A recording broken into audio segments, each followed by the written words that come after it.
Okay, I'm really going to have some fun cooking today using the GoWise USA pressure oven. It's a new appliance in the house here.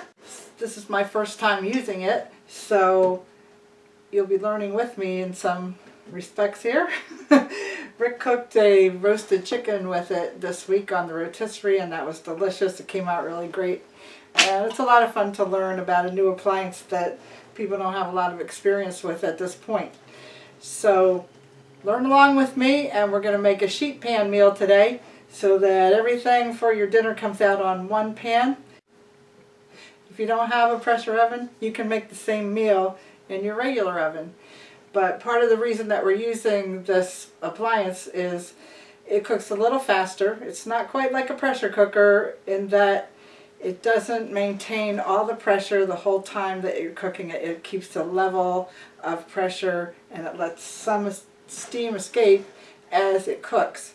So it's not quite as fast as a pressure cooker, but it's wonderful for keeping the moisture inside the food and making your meats and nice and juicy. You can also brown with it, which is different than a regular pressure cooker. So we're going to roast the vegetables on the tray today, and they're going to have the sweetness of a roasted vegetable while we're also maintaining the pressure to keep the chicken nice and moist. So let's give it a try. I have this recipe in mind, and I'll show you how to put it together.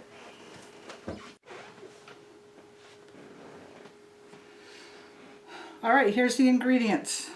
I'm using boneless, skinless chicken thighs. And this is about 2 pounds of chicken here. And I'll just trim off a little of the extra fat as we go. And then I'm going to season that with some brown sugar, garlic, salt, and pepper. The vegetables we're going to roast will be a couple russet potatoes, an onion, some shredded carrots, and some Brussels sprouts. I'm going to cut all these up, and then we're going to season it with some ginger, some olive oil, and some garlic. Now we're going to mix these on a baking sheet. And I wanted to show you this while I'm getting things ready. I bought a new set of baking sheet pans, and these are 2 sizes. They're Nordic ware. What I like about these, it's a very heavy gauge metal, and it has a nice rolled edge, so it's easy to handle if you're starting to get things on here like whole chickens or anything that have a lot of weight to them. And it's a nice smooth surface. It's easy to work with and clean.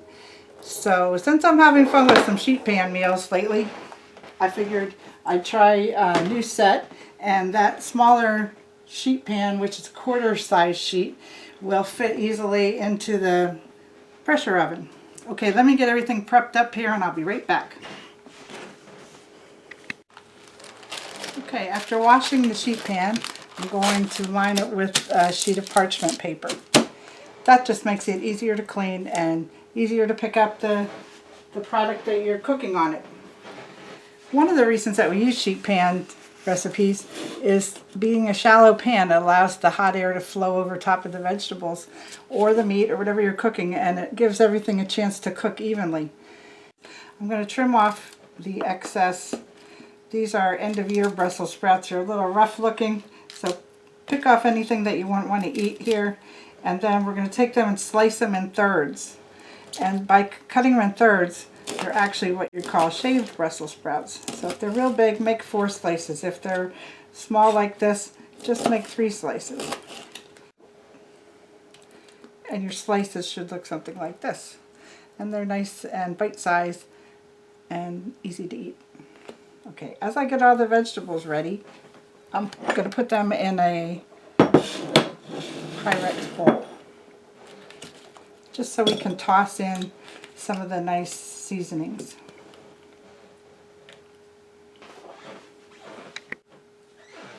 Okay, here's the Brussels sprouts all ready to go. They look nice and fresh.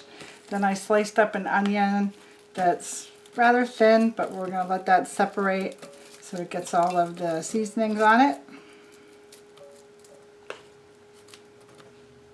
And next is the shredded carrots.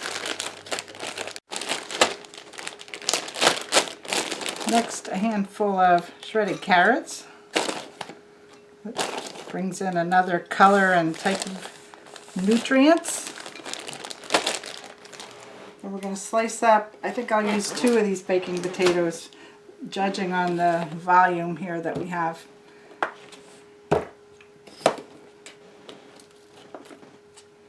Leaving the skins on the potatoes and just slicing them very thin.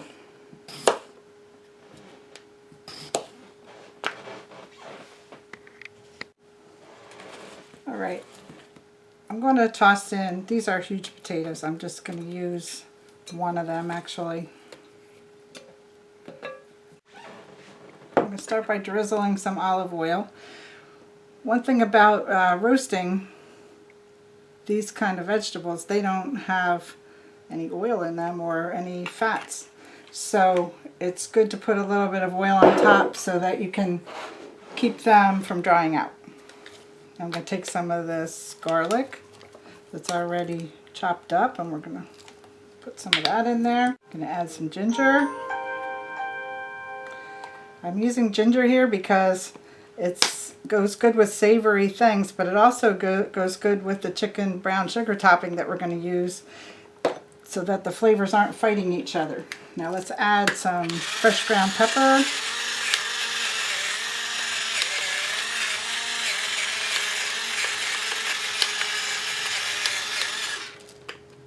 If you like to add salt, you can add salt here. I'll just give it a little quick salting. Some people like to add a little more salt than that. Feel free.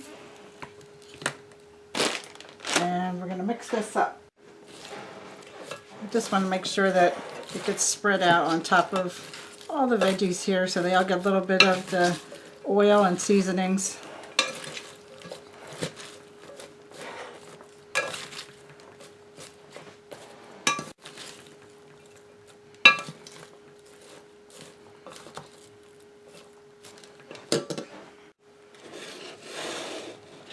Okay, as it all gets mixed in, just turn it out onto this sheet pan. And you can make sure that everything has a little of the coating on. Continue to mix it here if it doesn't. Now you can go wall to wall with this. This is your whole complete dinner here on this tray, so try to even it out, like a little bit of everything on every corner. A lot of this will cook down to a very small, shallow level. It will get more shallow as it bakes, especially the Brussels sprouts. Now this makes a nice, flavorful bed to add the chicken. Now I have 6 chicken thighs here. You could either open them up and spread them out like this. I'm going to keep them rolled up like this since we're using pressure. And just place them on top. Oops, I thought I had 6. I have 5. Okay, I have 5 chicken thighs here. Just going to place them on top. A little bit away from the edge because we're going to add some of this brown sugar topping. Alright, I'm going to take the squeezy garlic here that's already chopped and I'm just going to put a little bit on each chicken thigh.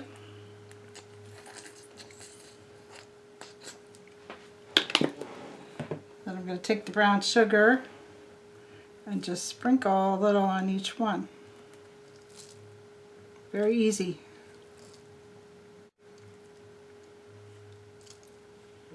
Of course, melt down into the vegetables. And that's why I use the ginger, because it's complementary seasoning there. Alright, so we have a little topping like this, and this will mix with the fat that comes from the chicken thighs. It'll make it a nice flavor. Alright, we're going to pop this into the pressure oven and set it up. Alright, let me show you the oven a little bit. It has a valve over here where the steam escapes. It's odd to see the steam escape from a pressure cooking device during the cooking time, but we checked with the manufacturer and it's intended to do that to keep the pressure at the right level while it's cooking. You use the handle to open and close the oven.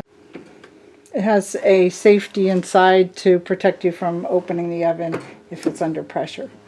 So when the steam escapes, you can open the oven, and inside it's really beautiful. It has rotisserie. It has a rotisserie feature on the sides, and it has a place for 3 different shelves. They give you a rack, and they give you a tray that you can cook in. Then here's some other gadgets that I won't be using today, but you can see they supply you with things to do all the stuff you want to do. This is stuff for the rotisserie, and there's also a handle to help you get the trays in and out. And this tray here is a drip pan, which there's no harm in using this at any time. It goes underneath the burners. And also there are burners on the bottom as well as the top, and a light inside, which makes that really great. I'm going to use the rack to put the roasting sheet pan on. So I'm going to put it near the bottom, since it's kind of... And then we're just going to slide the sheet pan right in on top. Perfect. Alright, we're going to shut the oven door, close the hatch, and let's set the oven. Now we're still learning about the presets. This does come with some presets, and you can also set the oven manually. This oven comes with a lot of good information. There's preset information for what you could cook under certain codes. There's a cookbook, and it's a learning curve here, so we're still learning how to either set your own presets or use the ones that they have set up. So today I want to cook this for about a half hour.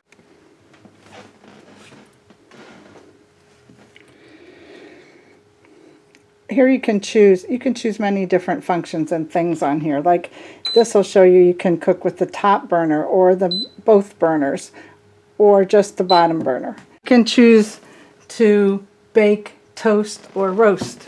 So you can toast your bread in here if you wanted to. Use it as a toaster oven, or you don't have to cook under pressure. You don't have to cook under pressure. You can toast and bake and roast, but we're going to cook under pressure. And here you also have you can add the rotisserie function. Okay, to set this up, we're going to press roast. The top and burner indicator is lit up.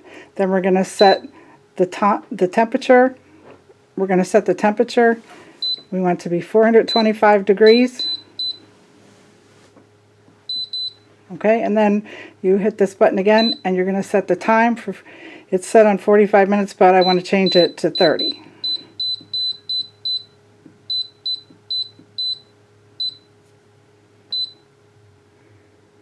And then press start.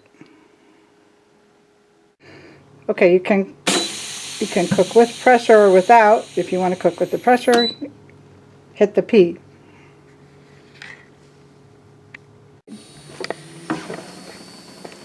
You can see the pressure's releasing a little bit, but it's keeping a major amount of pressure inside. I'll show you. See, there's a lot more pressure in there, but it lets it maintain a certain level. Let's take a look down inside the oven.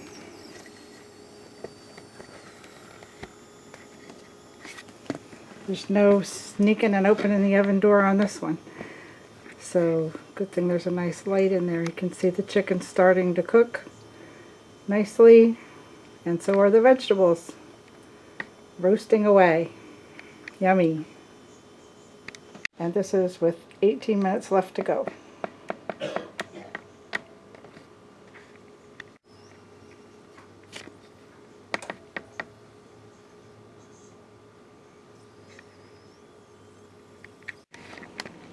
Okay, the cooking time is finished and looking good in there. I'm going to check the temperature of the meat as soon as I can open the door. Alright, allows me to open the door now because the steam has escaped. Put this out. Okay, let's check the temperature. The chicken should be at least 165. And it's about 180 right now. So that's perfectly done. Let's take the chicken tray out. There's a nice sheet pan meal made in the GoWise pressure oven. Lots of nice veggies and juices and nicely browned chicken. Give this recipe a chance if you can. If you don't have a GoWise pressure oven, consider it. I'll put the link below here. I'll also put the link to Rick's video where he did the rotisserie chicken. And as we do more, I'll put the links in also. But this looks like an enjoyable dinner. And if you don't have the oven, use the same recipe in your oven. Just cook it a little bit longer until the chicken is 165 degrees. Okay, enjoy your sheet pan meal.